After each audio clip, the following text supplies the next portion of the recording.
Hi guys, welcome back to my channel. Design to Inspire is signing in to give you update on our vlog number 4.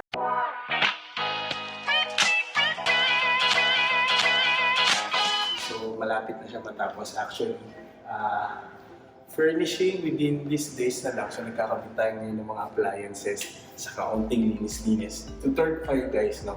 Bago natin turn over. So, yan. Pagpasok natin ang room. So, living. So, ito na siya. Nagkabit na ako ng brick. Actually, totoong brick to. Hindi tayo nag-brick foam. Switches, Panasonic Play. And then, nag-provide tayo ng gusto ko ng mirror pero gusto ko on a silver tone. Medyo gray ng konti yung mirror. Then, pinalitan ko yung door nila. Dati itong laminated flash door, ginawa ko siyang solid wood door. Tapos fininish ko siya na medyo rusty.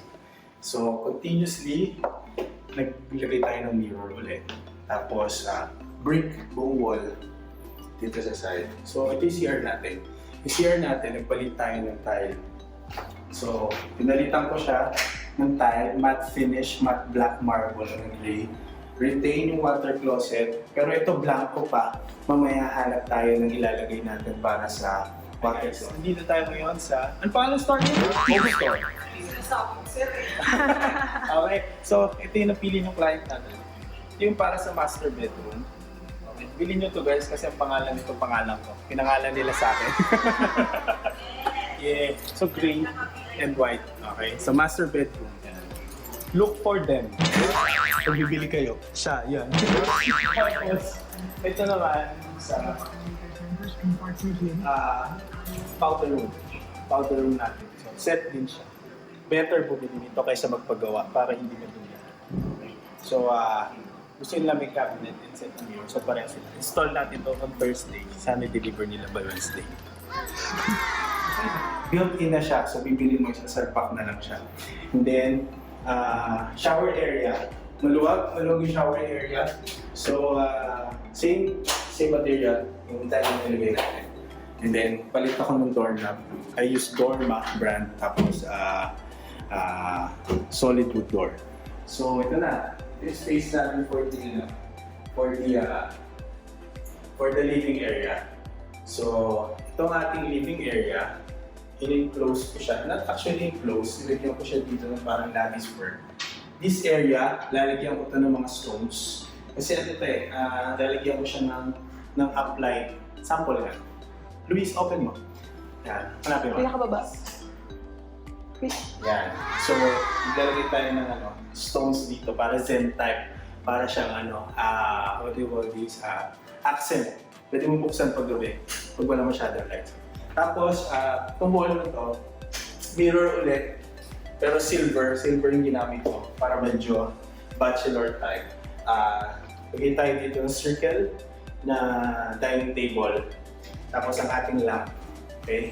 So, ang ating parang alien lamp. Bababa pa natin yung pag dumating ng table. So, dito sa living area, marami tayong light na nilagay para iba't ibang mood. Punta ka sa switch days. Hindi, serious So, ang ilaw natin, meron akong cove light. Hindi, papatayin ko muna lahat guys. Patayin mo lahat. Patayin mo yung cove light. Lahat. Yan. So, isa-isa natin bubuksan na. Una yung cove light. Cove light. Yan. Tapos may mga pin lights tayo. Tapos meron din tayong nilagay na accent lights. Tapos ito, this one. Ito naman, pinafabricate natin. Ito yung pinaka-media area. Tapos nilagyan ko rin siya ng cove light sa gilid.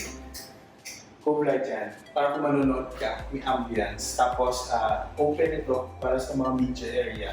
Tapos, lagay tayo na. Dito yung hawakan niya sa gilid. Fabricate tayo ng mga what do you call this? Cabinet. Carpentry works. Galing ng carpenter, si Fred. Tapos, dito yung utility area sa labas. Tapos, ito naman yung brick ulit para continuous yung design. Tapos, ito yung ating center table. Darating yung sofa natin this past few days. I-install. Tapos, stock lights. Brass, gold finish. Ang tawag dito? Parang bronze, parang gano'n. Ceramics. Punta tayo sa bedroom. Sa bedroom natin, Sa bedroom natin, dalawa kasi sila. Sa dalawang bed, fabricate ako na head. Wala pa yung curtains natin guys. So dadating yung curtains natin this past few days. Itong darating na linggo. Headboard, curtain, pasok yung curtain dito. Tapos ito, fabricate tayo for display. Yan. So ito magkakaroon to ng mga glass shelves na open. So dito yung mga toys or any display. Kasi naglagay ako ng wall lamp. Ito. Ito yung pinaka-reading lamp nila. Na-adjust siya. Off. Tapos on. Tapos ito rin. Off. On. Yan. Off. Off. Yan. Accent. Tapos meron tayong accent light dito. Ang kanilang night table. Share na sila. For this one naman, ito yung pinaka-office area niya. Fabricate tayo. Shout out to like a friend, yung carpenter. Yeah. Yan. Tapos nag-white brick ako para may texture pa rin. Okay? So, ito na yung pinaka-walk-in closet nila sa banyo. So, pagpasok mo, meron kang closet. Gumulaw ko sila ng closet na pag binuksan mo, may ilaw. Finish niya, mirror finish yan. Fabricated tayo ng closet na. So, ayan. Same here, binuksan mo, may ilaw. Okay? So, ito na yung pinaka. Para maluwag, mirror finish. Tapos, ito, frosted natin.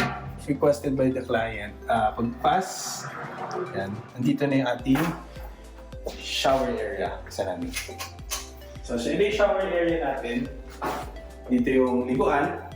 Kakaroon tayo dito ng blinds. Tapos, dito naman, tile, same tile na ginamit natin from the powder room, waiting for the lavatory. Kasi lavatory, purchase natin later, or may napili na para dyan. So, yun. Overall, yun, so okay siya. We are on the parang 95% of the unit. Lalagay na ng laman, lalagay kurtina, tapos lalagay ng mga finishing. So, yun guys. So, for the next video, papakita ko na sa iyo yung naayusan na natin, tapos na-furnish na yan. So before that, if you want to see more videos like this, mga interiors, so please don't forget to subscribe to my channel. Ito yun. And follow us on our Instagram account. And ito naman yun. So yun, bye for now and see you for my next more vlogs.